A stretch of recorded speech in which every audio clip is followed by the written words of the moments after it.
Hey guys, Brockshot here.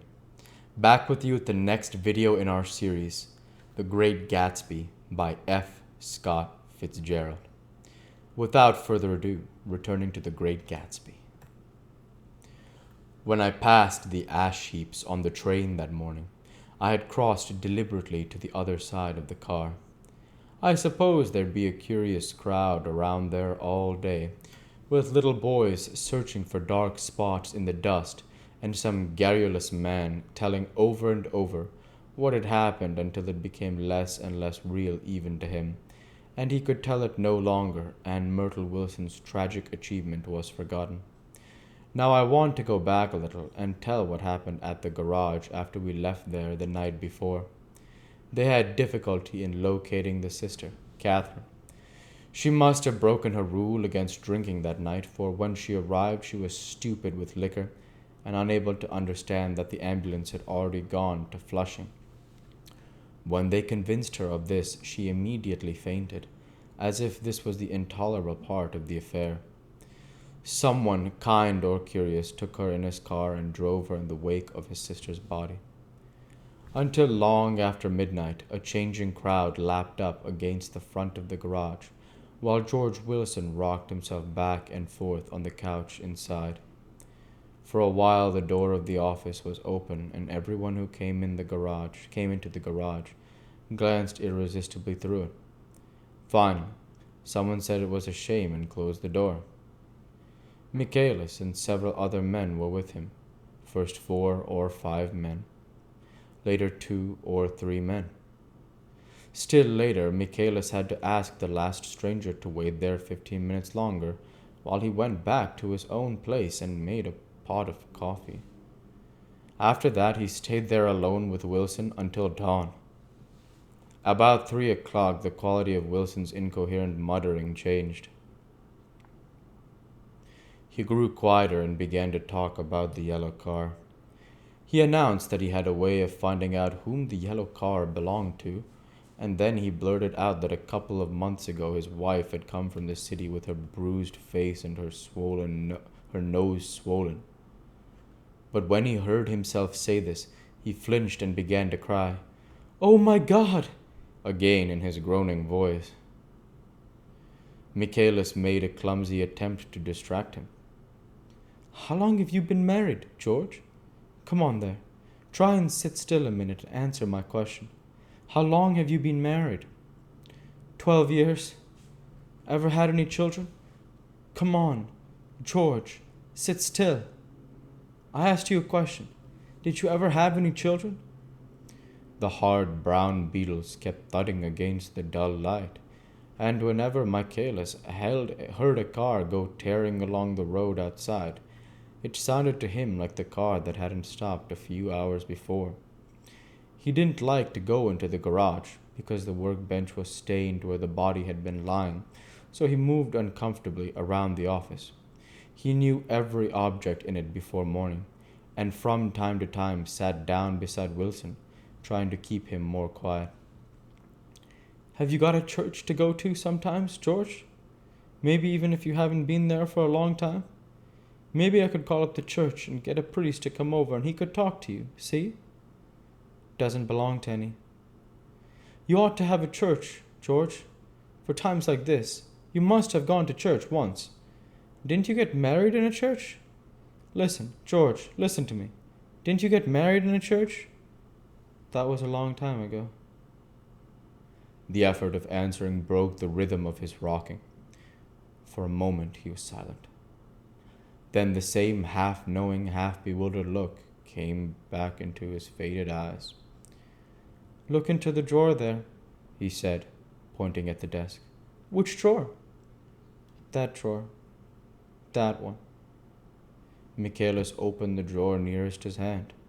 There was nothing in it but a small expensive dog leash made of leather and braided silver. It was apparently new. This? He inquired, holding it up. Wilson stared and nodded. I found it yesterday afternoon. She tried to tell me about it, but I knew it was something funny. You mean your wife bought it? She had wrapped it in tissue paper on her bureau. Michaelis didn't see anything odd in that, and he gave Wilson a dozen reasons why his wife might have bought the dog leash. But conceivably, Wilson had heard some of these explanations before from Myrtle. He began saying, "Oh my God," again in a whisper. His comforter left several explanations in the air. "They killed her," said Wilson. His mouth dropped open suddenly. "Who did?" "I have a way of finding out." "You're morbid, George," said his friend. "This has been a strain to you, and you don't know what you're saying. You'd better try and sit quiet till morning." "He murdered her." "It was an accident, George." Wilson shook his head. His eyes narrowed and his mouth widened slightly with the ghost of a superior "I know," he said definitely. "I'm one of these trustin' fellas, and I don't think any harm to nobody. But when I get to know a thing, I know it. It was the man in that car. She ran out to speak to him, and he wouldn't stop."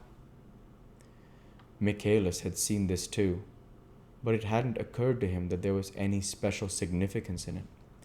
He believed that Mrs. Wilson had been running away from her husband rather than trying to stop any particular car. "How could she have been like that?" "She's a deep one," said Wilson, as if that answered the question. Ah. He began to rock again, and Michaelis stood twisting the leash in his hand. "Maybe you've got some friend that I could telephone for? George." This was a forlorn hope. He was almost sure that Wilson had no friend. There was not enough of him for his wife. He was glad a little later when he noticed a change in the room, a blue quickening by the window, and realized that dawn wasn't far off. About 5 o'clock, it was blue enough outside to snap off the light. Wilson's glazed eyes turned out to the ash heaps, where small gray clouds took on fantastic shape and scurried here and there in the fat dawn wind. "I spoke to her," he muttered, after a long silence. "I told her she might fool me, but she couldn't fool God. I took her to the window." With an effort, he got up and walked to the rear window and leaned with his face pressed against it. "And I said, God knows what you've been doing.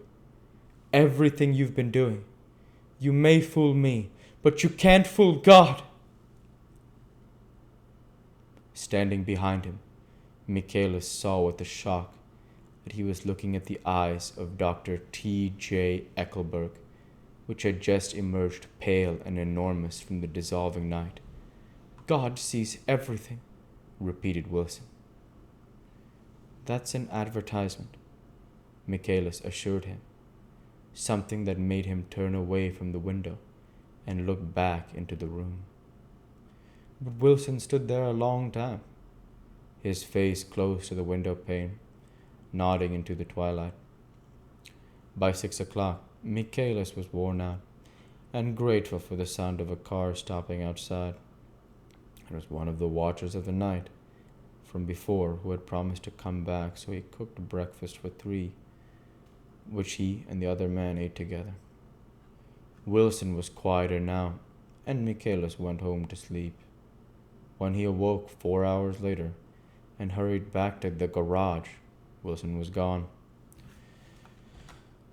His movements, he was on foot all the time, were afterward traced to Port Roosevelt and then to Gad's Hill, where he bought a sandwich that he didn't eat and a cup of coffee.